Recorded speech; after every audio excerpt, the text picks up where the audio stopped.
Hey everybody, this is Brian LeBlanc and welcome to another episode of This Dementia Life. It's a program to where we talk to people that are living with a dementia-related illness, care partners, and professionals, all to give you a better understanding of what it's like to live a dementia life. Now today I have a very, very special guest with us. Her name is Heather Miller, and Heather is the daughter of Susan Suchan, and she's got a lot to say.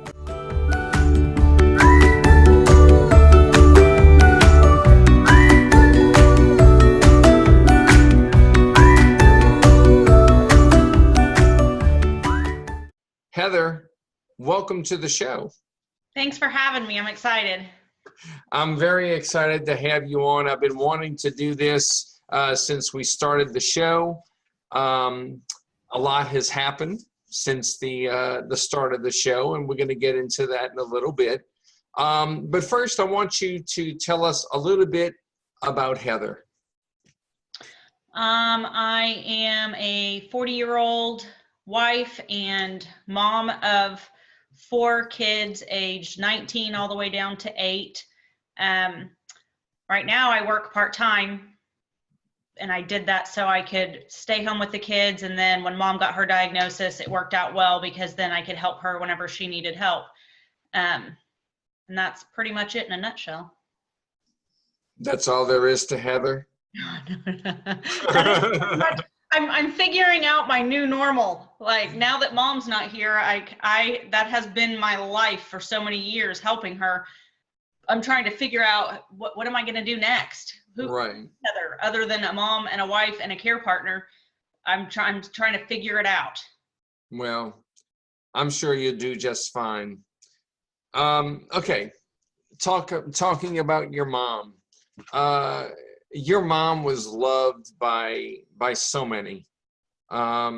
She's made such an impact on the dementia world.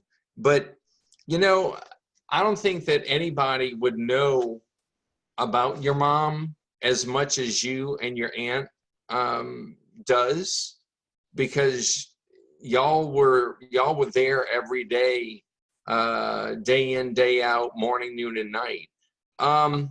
Tell us about Susan, the person. How long did you say we have? My mom, ladies and gentlemen, was her mom right there with the humor. My mom was the most funny, resilient, positive, selfless, crazy, giving, compassionate, motivated person that I have ever met in my entire life. The thing that probably a lot of people don't know about my mom is that most of my life growing up, my mom was quiet. She didn't have a lot of friends. She didn't socialize. She was very shy. Dementia brought out in her this whole nother person that I had never seen before, you know, getting on a stage and speaking and being friends with so many. I got to see a whole nother side of her, and she really blossomed. Like, I already thought she was great and she couldn't get any better, and then she just got better. And hearing all of her friends all over the world, you know, talk about her, it's nice to know, like, I wasn't just partial, you know, because she was my mom. She really was that amazing person on so many levels to so many different people. Yeah, and I have to agree with that, because, you know, I didn't know her before her life with dementia. I only had the pleasure of knowing her with that, but I mean, all the interactions that we had were just, they were fun. We didn't really talk too much about the disease. We talked about just life in general, and we laughed and we made fun of ourselves, and we just had a great time. So it was a pleasure each and every time when I got to talk to her and of course see her in person. Now, so as you and your aunt were both her care partners, and this may be a little hard, but what did you find to be most difficult about being the care partner for your mom? I think probably the most difficult thing, there was several difficult things, but I think maybe I'm going to have to give two. One being trying to juggle, wanting to be the very best care partner and just hone in on her 100% and give her everything. But at the same time, I have kids and a husband and this whole life that doesn't stand still because my mom needs my help, and trying to figure out how to divide my time and how to do a really great job at both of those things. I was torn, and I found that pretty difficult. The other thing that I think was difficult is we always tried very hard to make sure that mom maintained as much independence as possible for as long as possible. So you came up to several different fine lines, and trying not to cross the fine line between making sure that she was safe, taken care of, but that she didn't feel less than, and that she was still part of the team. It's a care partner for a reason. She's part of the team. She's the other partner, and always trying to make sure that she had dignity and felt like she was always part of the team, and that the role never completely shifted to where she was just the person being taken care of. That got tricky sometimes, I can just imagine. I mean, because as as a daughter, taking care of your mother. I remember when my mother had Alzheimer's. Of course, I was in another state, but my sister was basically the main care partner for her. So I can kind of relate to what you went through by seeing what she went through, and I know it wasn't easy, but your mom being who she was, you mentioned her sense of humor. I mean, she loved to laugh. She loves funny stories and so forth. What did you find most joyful about your mom? Oh, my mom's ability to, no matter what the situation was, very, very rarely would you ever find her feeling sorry for herself. She never wanted anybody's pity. And she always, you could never freaking have a bad day, because she wasn't having a bad day. And if she wasn't having a bad day, how the hell were you going to have a bad day? That she had that kind of an attitude. She always looked for the joy in every situation. And she encouraged us to do that. She would say, you have got to find joy in this journey.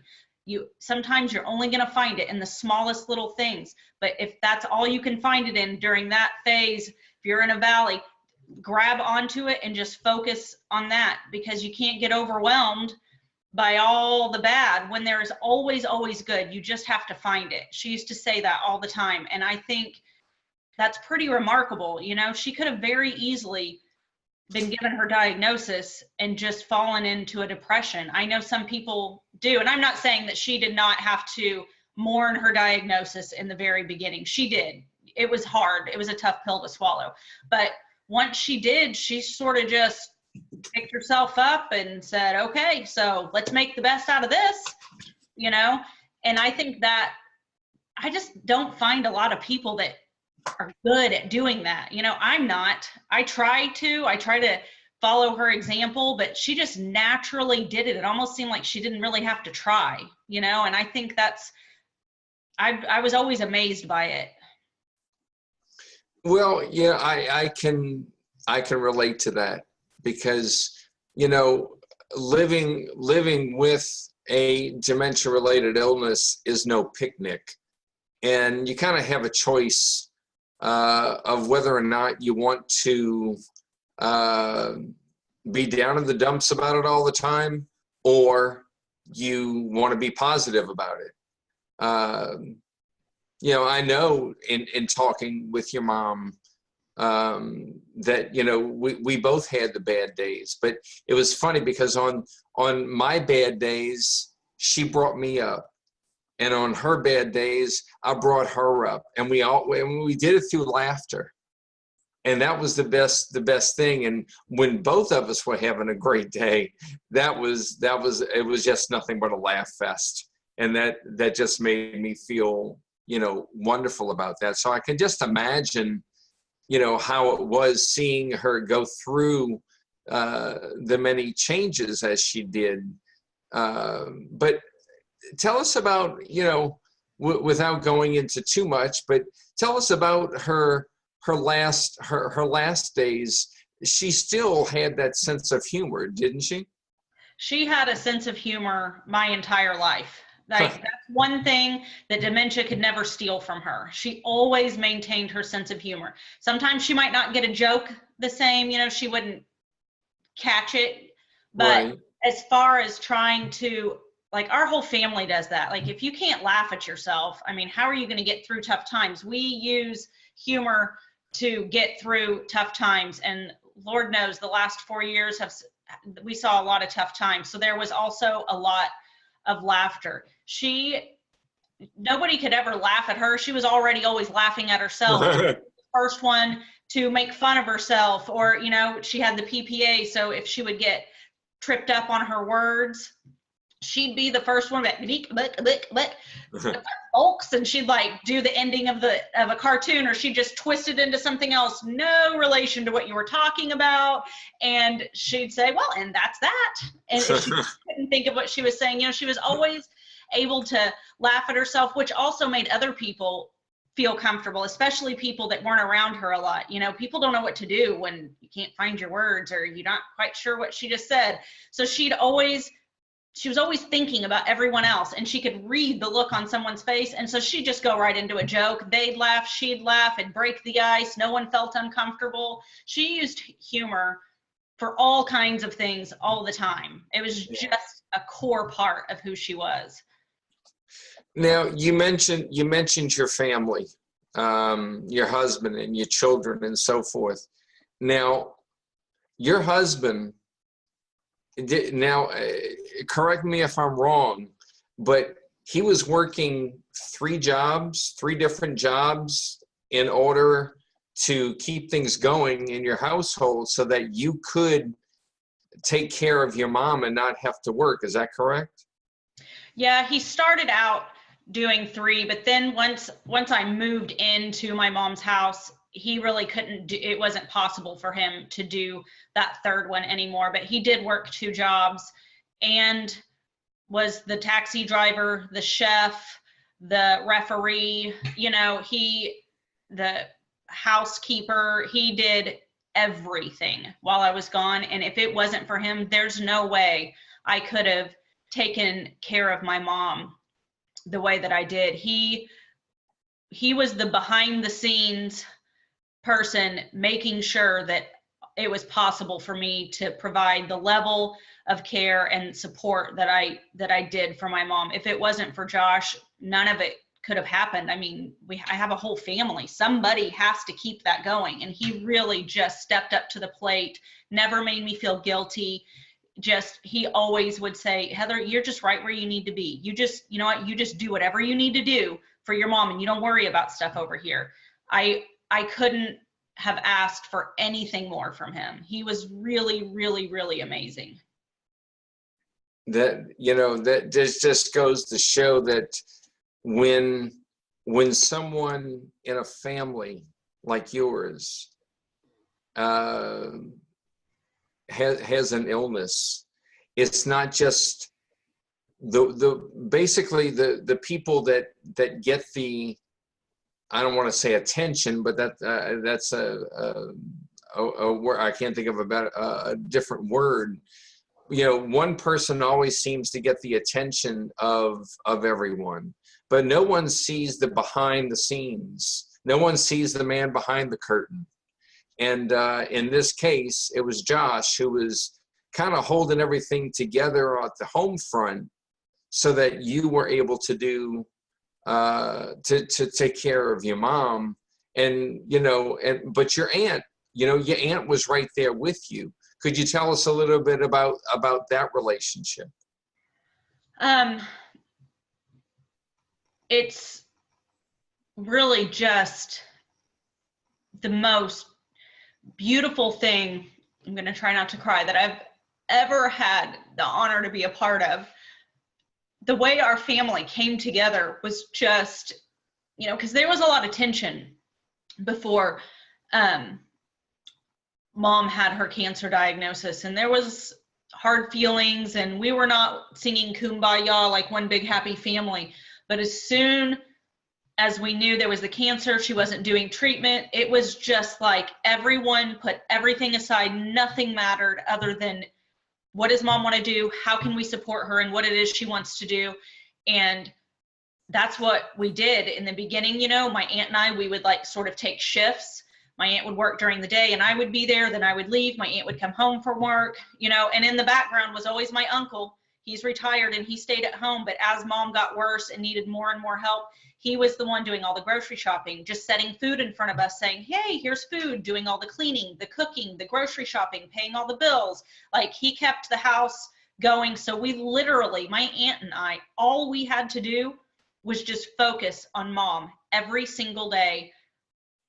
That's what we did. Once it got to a point where my aunt even took FMLA and stayed home, and I moved in, and it was my mom, my aunt, and I there, you know, every day. Mom's wife, Shar, ended up, they got back together and she moved in. She was working still full time, but there was a long period of time there where my aunt, my mom, and me, we were just like the Three Musketeers. I don't know, it was just the three of us every day, and we would wake up every morning and my aunt would pull open the curtains in Mom's room and say, good morning, day. It's going to be a good day. What are we going to do today, Susan? And we just tried every day just to bring joy to Mom, and even if it could only be in the little things. And we were only able to do the great job that we did because Mom showed us through her whole life how you love for somebody, how you care for somebody, how you give all of yourself for somebody. We learned that from her, and the beauty in it is that she didn't know she was teaching us that, and we didn't realize that one day we would use what she taught us on her to take good care of her. But my aunt and I are so close, and it was just my honor to get to play a role in, you know, the final months of Mom's life the way I did, and to be there for her so completely and wholly without having to worry about all the other stuff on my plate. I just sort of shoved it off and focused on Mom. And my aunt was able to do that as well. And it really was, you know, dementia's ugly, cancer's ugly, but it was a beautiful thing. Yeah, what you're explaining is the epitome of what a full support system does, enabling you and your aunt to both pitch in and take care of her while others lended you the backup support, enable you know, for you to be able to do that. Sadly, there are some folks that don't have that support system, and it's difficult to go through what you're going through without that. So you know, although you had that, your mom was lucky that she had the backup for you guys to allow y'all to do that. But what a joy it was to be able to give you full attention to her. It was, talk about finding joy in the journey, as Mom would always say. We truly did that, and I believe that we did it well. I will never forget one time Mom woke up from a nap and we wheeled her into the bathroom, and she's literally, she would probably not be super happy if I was telling everyone this, sitting on the toilet, and I don't remember why she was down. It was a rare moment when she was just down on herself, and I don't know if she was hurting or I don't know what was wrong, but she just looked depressed and sad. And so we're like, what are we going to do? Let's go for a walk. And we're trying to cheer her up, and she's just not. So my aunt, remember, Mom's on the toilet, turns on the song by Pharrell, Happy, because I'm happy. And we are literally dancing, playing the song, making fools of ourselves, dancing around the bathroom. And Mom ends up laughing so hard she's crying. Like, we stopped at nothing to bring her joy. Like, if we have to dance while you're on the toilet, we will dance while you're on the toilet, because you don't have much time, and we're not going to waste it being sad. So we found joy even sitting on the toilet. and that's not something that you hear every day. So certainly not. but that's typical of something your mom would say. So okay, so during her illness and after she passed, y'all received such an outpouring of support, not just for you and your aunt, but for your entire family, for everything they did. And everybody made such a big deal about your mom, because in the dementia world, your mom was a big deal. That's what I tell a lot of people. I say, in normal life, I wasn't really much, but in the dementia world, a lot of people know who I am. A lot of people knew who your mom was.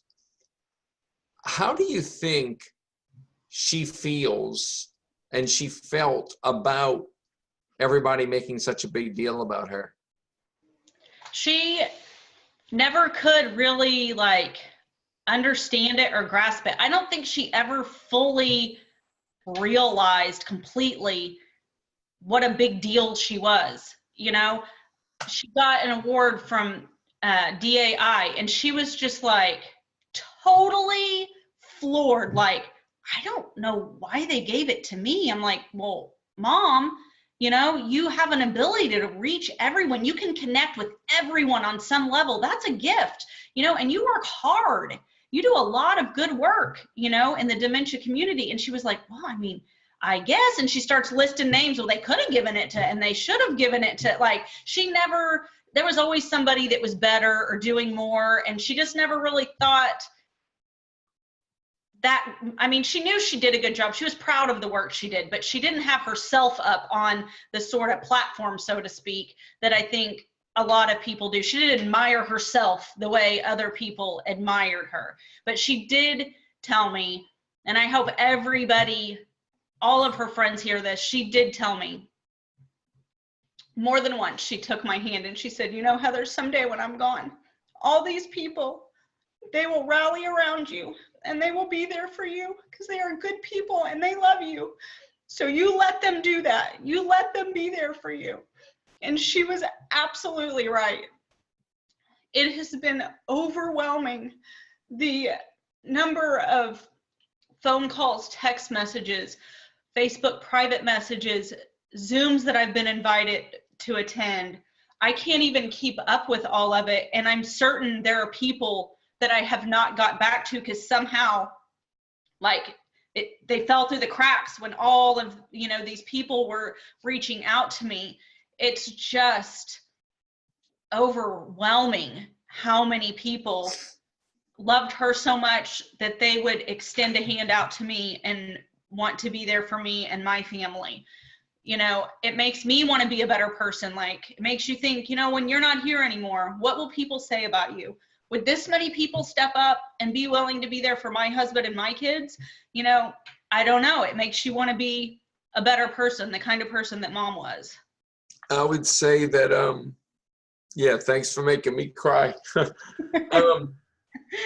I would say that when we met you in June of last year at the DAA conference, you became part of us. And once you become part of us, you don't get shoved away. You remain a part of us. Just because your mom is not physically here, she remains in our hearts.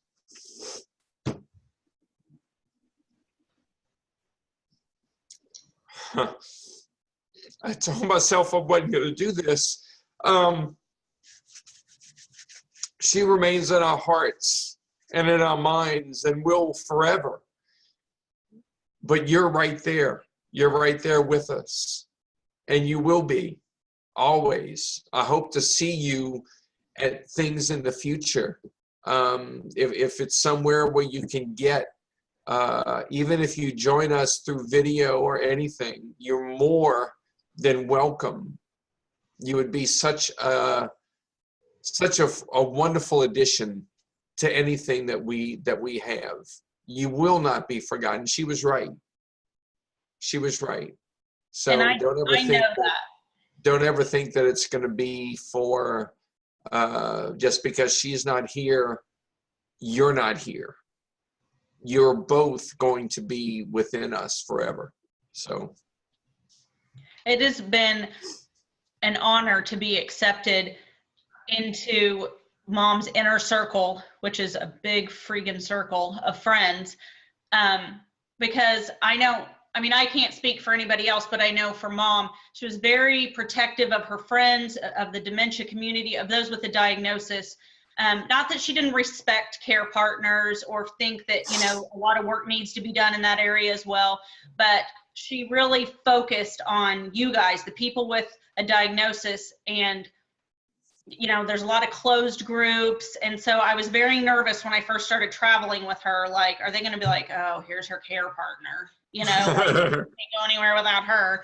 But everyone was so nice. And you guys don't have to be, going to all these conferences, no one had to say, bring you and Heather, come up to our room and we'll have wine later. Or, nobody had to do that because I didn't have to go everywhere once we got there with Mom. But everyone just welcomed me with open arms. And I just have always felt like it's been such a privilege that you guys would, trust me enough to know that I'm a safe person to let into your inner circle.